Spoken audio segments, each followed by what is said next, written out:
It's not yet there, so people who watch this and go and try it. Doesn't work yet, but it's going to work pretty soon. Which is, you could just have a task that says, every day morning, just look at all the new listings on Redfin.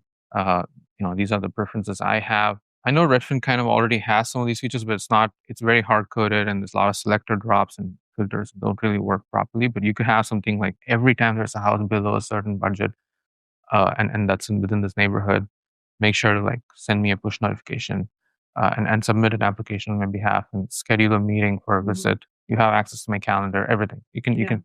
So Just take so if your agent only shows you listings on Redfin and Zillow, I think they're useless. But if your agent is doing off-market deals for you, they're still pretty useful because those things do not exist on the web.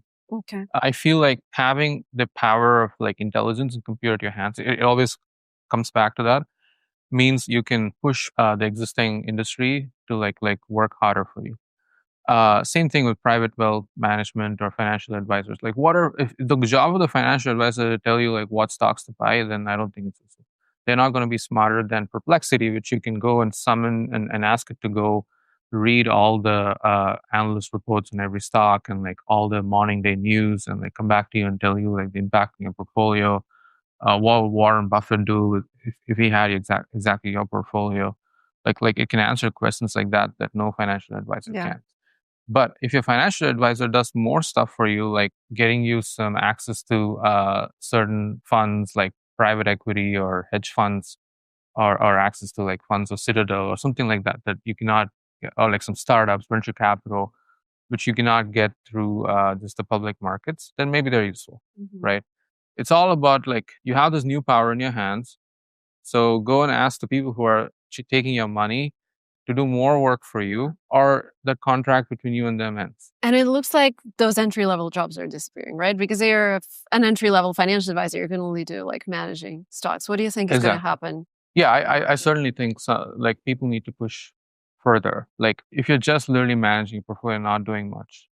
Like I have some private wealth managers too. And I think the way I used to like helping me move money around, those kind of things, because I don't have time to manage all this myself. There they help me through their time, and they also give me some advice on and like what to do stuff, how to save taxes a little bit, those kind of things. So your value add should expand further than just managing a portfolio. If we apply this to any market, how can you do this as a recent graduate?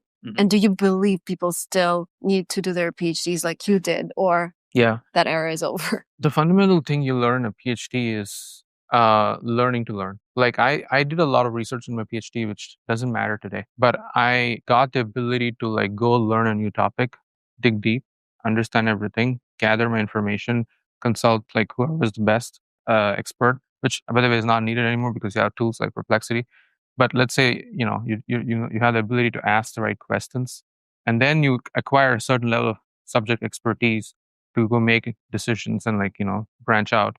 That is what you acquire, that skill. Is it worth 4 years? That's the thing. I would say like I decided to do a PhD for many reasons. And one of them obviously was my own interest in the topic, but the other was that was my only way to get to America. A lot of Indians come here for masters. But you got to realize that in order to come here for masters, you need to be able to fund your own tuition fee. And I didn't have that ability. So PhD, the university pays for you. Masters, you pay the university. So that was one of my reasons, not the only reason.